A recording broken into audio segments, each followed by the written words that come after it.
Hello student, स्वागत है आप सभी का इस वीडियो में। तो आज हम लेकर के आ चुके हैं कक्षा 10वीं के विद्यार्थियों के लिए विषय विज्ञान त्रैमासिक परीक्षा के लिए महत्वपूर्ण प्रश्न और महत्वपूर्ण प्रश्नों के उत्तर। जी हाँ स्टूडेंट्स, आज इस वीडियो के अंदर आपको मोस्ट आईएमपी क्वेश्चन तो मिलेंगे, इसके साथ साथ इनके आंसर भी मिलने वाले हैं। आप सभी के कमेंट्स आ रहे थे कि सर आपने जो वीडियो अपलोड किया है इनके आंसर प्रोवाइड करा दीजिए, तो आज हम आंसर लेकर के आ चुके हैं। तो चलिए स्टूडेंट्स, आज का ये वीडियो स्टार्ट करते हैं और आज का ये वीडियो सभी बच्चों के लिए बहुत ज़्यादा हेल्पफुल होने वाला है। इसीलिए सभी बच्चे इस वीडियो को लास्ट तक देखना और इस वीडियो को अपने दोस्तों के साथ भी शेयर कर दीजिए ताकि उन्हें भी आईएमपी क्वेश्चन मिल सकें। तो बच्चों, समय 2.5 घंटे का आपको परीक्षा में मिलने वाला है। 80 अंक का आपका यहाँ पे पेपर आने वाला है और नीचे कुछ निर्देश इस तरीके से दिए रहेंगे, इन निर्देश को ध्यान से पढ़ लेना।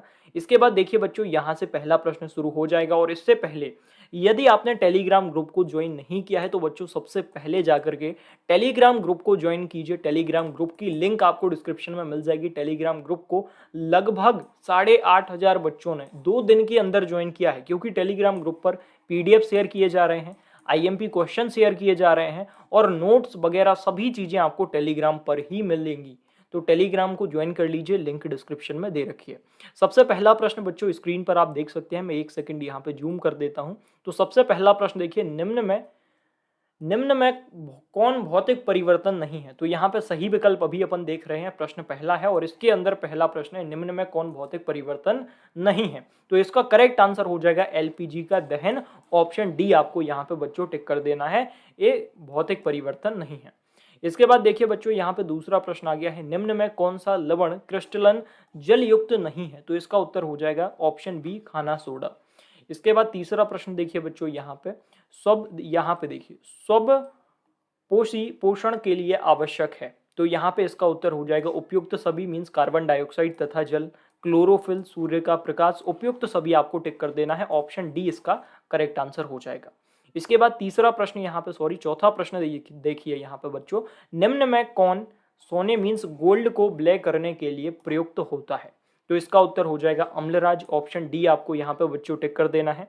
इसके बाद आगे बढ़ते हैं, यहाँ पे देखिए बच्चों पांचवा प्रश्न आ गया है, निम्न में कौन खनिज अम्ल नहीं है? तो इसका उत्तर हो जाएगा साइट्रिक अम्ल।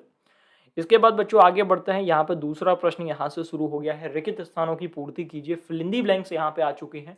सबसे पहले देखिए, तंत्रिका तंत्र की प्रमुख इकाई खालिस्तान होता है या फिर होती है यहाँ पे। तो यहाँ पे आ जाएगा न्यूरॉन होती है, यहाँ पे न्यूरॉन आपको इस तरीके से यहाँ पे बच्चों लिख देना है, न्यूरॉन। इसके बाद दूसरा प्रश्न है, धात्विक ऑक्साइड पर्याय खालिस्तान होते हैं? तो यहाँ पे क्या जाएगा बच्चों, क्षारकीय आ जाएगा। यहाँ पे जो लिखा हुआ है यही आपको लिख देना है। इसके बाद यहाँ पे तीसरा रिक्त स्थान देखिए, अम्ल नीले लिटमस पत्र को डैश कर देता है। तो यहाँ पे क्या कर देता है बच्चों, लाल कर देता है, यहाँ पे लाल आ जाएगा।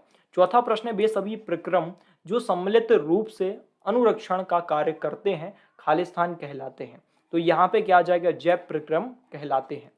इसके बाद बच्चों यहाँ पे देखिए पांचवा प्रश्न आ गया है, स्क्रीन पर आप देख सकते हैं, वे अभिक्रियाएं जिनमें उत्पाद के साथ साथ ऊष्मा भी उत्पन्न होती है उन्हें खालिस्तान अभिक्रिया कहते हैं। तो यहाँ पे क्या आ जाएगा बच्चों, यहाँ पे क्या आएगा, ऊष्मा क्षेपी अभिक्रिया कहते हैं। इसके बाद बच्चों आगे बढ़ते हैं, यहाँ तक मैंने वस्तुनिष्ठ प्रश्न आपको दे दिए हैं, मीन्स जो बहुवैकल्पिक प्रश्न थे ये भी आपको प्रोवाइड करा दिए हैं, इनके आंसर भी आपको दे दिए हैं और इसके साथ साथ नीचे यहाँ पर रिक्त स्थान भी अपन देख चुके हैं। अब इसके बाद बच्चों आगे बढ़ते हैं, यहाँ पे मैचिंग आ चुकी है। तो मैचिंग सबसे पहले तो यहाँ पे सभी देख लीजिए आप एक बार, और इनके आंसर नीचे आपको देखने को मिल जाएंगे, आमने सामने लिखे हुए हैं। तो यहाँ पे आंसर सहित मैचिंग लिखी गई है और ऊपर एक क्वेश्चन इस तरीके से है। तो इनको भी बहुत अच्छे तरीके से तैयार कर लीजिए। एक बार मैं जूम आउट करके दिखा देता हूँ किस तरीके से है, तो स्क्रीन पर आप बच्चों देख सकते हैं। इसके बाद आगे बढ़ते हैं अपन, देखिए यहाँ पे चौथा प्रश्न आ गया है, एक शब्द या एक वाक्य में उत्तर दीजिए। तो एक शब्द या फिर एक वाक्य में बच्चों यहाँ पे आपको उत्तर लिखना है। तो सबसे पहला प्रश्न यहाँ पे दिया गया है, इस प्रश्न को अच्छे से रीड कर लीजिए। इसका आंसर आपको यहाँ पे देखने को मिल जाएगा, इंसुलिन आपको पहले वाले प्रश्न में लिख देना है बच्चों। इसके बाद दूसरा प्रश्न यहाँ पे दिया गया है, कठोर जल को मृदु करने के लिए किस सोडियम यौगिक का उपयोग किया जाता है? तो इसका उत्तर आप यहाँ पे देख सकते हैं, सोडियम कार्बोनेट का उपयोग किया जाता है। तीसरा प्रश्न है, अम्ल एवं क्षार की अभिक्रिया से क्या बनता है? तो यहाँ पे देखिए बच्चों, लवण एवं जल बनता है। चौथा प्रश्न है शुद्ध जल का पीएच मान क्या है? तो बच्चों शुद्ध जल का पीएच मान 7 है, आप सभी को इतना पता होगा। इसके बाद बच्चों आगे बढ़ते हैं, यहाँ पे पांचवा प्रश्न देखिए, मनुष्य में आयोडीन की कमी से कौन सा रोग होता है? तो इसके बारे में तो सभी को पता होगा कि मनुष्य में आयोडीन की कमी से कौन सा रोग होता है। तो इसका उत्तर हो जाएगा घेगा, यहाँ पर रोग का नाम दिया गया है।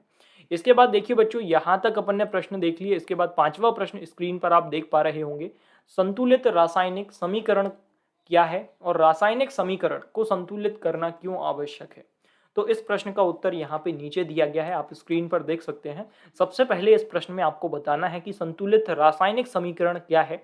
इसके साथ साथ बच्चों रासायनिक समीकरण को संतुलित करना क्यों आवश्यक है, ये आपको यहाँ पे कारण भी बताना है। तो इसका उत्तर देखिए, जब अभिकारक और उत्पाद दोनों तरफ के प्रत्येक तत्वों के परमाणुओं की संख्या समान हो तो ऐसे समीकरण को संतुलित रासायनिक समीकरण कहते हैं। द्रव्यमान संरक्षण के नियम को संतुष्ट करने के लिए रासायनिक समीकरण को संतुलित किया जाता है। तो यहाँ पे पांचवें प्रश्न का उत्तर बच्चों आपने देख लिया। इसके बाद छठवां प्रश्न देखिए, ऊष्माक्षेपी एवं ऊष्मा शोषी अभिक्रिया का क्या अर्थ है, उदाहरण दीजिए। तो यहाँ पे बच्चों इस प्रश्न के अंदर आपको ऊष्माक्षेपी और ऊष्मा शोषी अभिक्रिया के बारे में बताना है, इनका क्या अर्थ है, मीन्स परिभाषित करना है, एक तरीके से डेफिनेशन देना है और इनके एग्जाम्पल लिखना है, उदाहरण भी देना है। तो सबसे पहले देखिए यहाँ पे ऊष्माक्षेपी अभिक्रिया के बारे में देखिए, वे अभिक्रिया जिसमें उत्पादों के बनाने पर ऊष्मा मुक्त होती है ऊष्माक्षेपी अभिक्रिया कहलाती हैं। इसके बाद नीचे देखिए, ऊष्मा शोषी अभिक्रिया वे अभिक्रियाएं जिसमें उत्पादों के बनने पर ऊर्जा अवशोषित होती है, वे क्या कहलाती हैं बच्चों, ऊष्मा शोषी अभिक्रिया कहलाती हैं। तो यहाँ पे उत्तर आपने देख लिया बच्चों। और यहाँ पे देखिए उदाहरण यहाँ पे दिया गया है, C+O2 बराबर CO2 प्लस, इससे ऊष्मा यहाँ पे निकल गई। और यहाँ पे FeSO4 बराबर Fe2O3 plus SO2 plus SO3। तो यहाँ पे एग्जाम्पल भी दिए गए हैं, उदाहरण भी आपको स्क्रीन पर दिख रहे होंगे बच्चों। इसके बाद अपन आगे बढ़ते हैं, सातवां प्रश्न देखिए, दैनिक जीवन में पीएच का महत्व लिखिए। अब यहाँ पे बच्चों दैनिक जीवन में जो पीएच का महत्व है वो आपको यहाँ पे लिखना है। तो देखिए 4 पॉइंट लिखे गए हैं, 4 महत्व देखिए। हमारा शरीर 70 और यहाँ पे देखिए 7.8 पीएच पारस के बीच कार्य करता है। मिट्टी की पीएच की प्रकृति अम्लीय हो तो फसल के लिए अनुकूल नहीं होती है। हमारे देखिए हमारे उदर में हाइड्रोक्लोरिक अम्ल होता है जो उदर को हानि पहुंचाने बिना पाचन सहायता करता है। और यदि मुंह का च्यवनमान 5.5 से कम हो तो दांतों का क्षय हो जाता है। तो बच्चों यहाँ पे देखिए दैनिक जीवन में पीएच का जो महत्व था वो भी अपन ने देख लिया है, टोटल 4 पॉइंट लिखे गए थे। अब यहाँ पे 8वें प्रश्न के अंदर आपको बताना है कि उदासीनीकरण अभिक्रिया क्या है। तो बच्चों इस प्रश्न में आप बताएंगे कि उदासीनीकरण अभिक्रिया क्या है, यहाँ पे आपको पूरा आंसर देना है, मीन्स परिभाषित करना है। तो बच्चों यहाँ पे देखिए अभिक्रिया जिसमें क्षारक एवं अम्ल अभिक्रिया कर जल एवं लवण का निर्माण करते हैं, इस अभिक्रिया को उदासीनीकरण अभिक्रिया कहते हैं। इस अभिक्रिया में अम्ल तथा क्षार एक दूसरे के प्रभाव को खत्म कर या उदासीन बना देते हैं। तो यहाँ पे बच्चों आपने पूरा आंसर देख लिया, कंप्लीट आंसर आपके सामने था, आपने पूरा आंसर देख लिया। इसको बहुत अच्छे तरीके से तैयार कर लीजिए, एक भी क्वेश्चन बच्चों यहाँ पे आपको स्किप नहीं करना है, जो क्वेश्चन मैं आपको यहाँ पे प्रोवाइड करा रहा हूँ। इसके बाद बच्चों आगे बढ़ते हैं, यहाँ पे 9वां प्रश्न देखिए, अम्ल और क्षारक के 2 रासायनिक गुण लिखिए। तो अम्ल और क्षारक के 2 रासायनिक गुण आपको यहाँ पे लिखना है। तो अम्ल के रासायनिक गुण यहाँ पे दिए गए हैं, यह जल के साथ H+ आयन प्रदान करता है और अम्ल धातु के साथ अभिक्रिया कर लवण तथा हाइड्रोजन गैस प्रदान करता है। अब यहाँ पे क्षारक के रासायनिक गुण देख लीजिए बच्चों, यह जल के साथ OH- आयन प्रदान करता है, मीन्स जो क्षारक है वो जल के साथ OH- आयन प्रदान करता है। और दूसरा पॉइंट देखिए, क्षारक अम्ल के साथ अभिक्रिया कर लवण तथा हाइड्रोजन गैस प्रदान करता है। तो यहाँ पे अपन ने गुण देख लिए हैं बच्चों, अम्ल एवं यहाँ पे क्षारक के 2 अपन ने रासायनिक गुण देखे हैं। ये आपका 9वां प्रश्न हो गया। इसके बाद देखिए बच्चों यहाँ पे 10वां प्रश्न आ गया है, हमारे शरीर में वसा का पाचन कैसे होता है। तो पूरा उत्तर आप सामने देख सकते हैं, पूरा उत्तर आपके सामने लिखा हुआ है। तो इन सभी प्रश्नों को बच्चों बहुत अच्छे तरीके से तैयार कर लेना। जितने भी क्वेश्चन मैंने आपको यहाँ पे प्रोवाइड कराए हैं, यहाँ तक और आगे के जो प्रश्न हैं आप स्क्रीन पर देख सकते हैं, पूरा PDF काफी लंबा PDF है। इसीलिए सभी स्टूडेंट्स इस पूरे पीडीएफ को डाउनलोड कर लीजिए। पीडीएफ किस तरीके से डाउनलोड करना है पूरी प्रोसेस मैं आपको यहाँ पर बता देता हूँ। और बच्चों के कमेंट आ रहे थे कि सर पीडीएफ डाउनलोड नहीं हो रहा है, और यदि पीडीएफ डाउनलोड नहीं होता है बच्चों तो टेलीग्राम ग्रुप पर जुड़ जाइए, क्योंकि टेलीग्राम ग्रुप पर मैं मैसेज डाल देता हूँ और लिंक भी शेयर कर देता हूँ। तो अब मैं आपको बता देता हूँ कि किस तरीके से आपको पीडीएफ को डाउनलोड करना है। तो बच्चों पीडीएफ डाउनलोड करने के लिए आपको गूगल में आना है। यहाँ आने के बाद आपको माय स्टडी जानकारी लिखना है। माय स्टडी जानकारी देखिए यहाँ पे स्पेलिंग गलत है, मैं फिर से लिख देता हूँ MY STUDY study JANKARI। My study जानकारी इस तरीके से आपको लिख देना है। और इसके बाद देखिए बच्चों यहाँ पे सर्च कर देना है। जैसे आप सर्च करेंगे फर्स्ट लिंक आपके सामने आ जाएगी। यहाँ पे इस तरीके से इस लिंक पर आपको क्लिक करना है। क्लिक करने के बाद यहाँ पे देखिए बच्चों क्लास 10th वाला जो ऑप्शन है क्लास 10 त्रैमासिक, इस पर क्लिक करना बच्चों। और यहाँ पे मेन पेज को ओपन करना।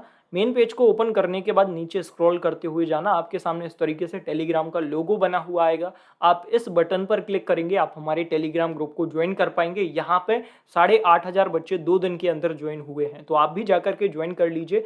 और देखिए बच्चों यहाँ पे विज्ञान विषय जो आपको दिख रहा है इस पर आपको क्लिक कर देना है। तो यहाँ पे देखिए बच्चों पूरा पीडीएफ आपके सामने आ गया। तो यहाँ से आप इजीली पीडीएफ को डाउनलोड कर सकते हैं। तो स्टूडेंट्स जाइए माय स्टडी जानकारी वेबसाइट से पीडीएफ को डाउनलोड कर लीजिए। और पीडीएफ डाउनलोड करने में यदि कोई भी दिक्कत आती है तो आप कमेंट करके पूछ सकते हैं या फिर टेलीग्राम ग्रुप पर आप मैसेज कर सकते हैं। तो बच्चों यहाँ पे वीडियो को समाप्त करते हैं। मुझे उम्मीद है कि आप सभी को यह वीडियो पसंद आई होगी, और इस वीडियो को अपने दोस्तों के साथ भी शेयर कीजिए ताकि उन्हें भी आईएमपी क्वेश्चन मिल जाए।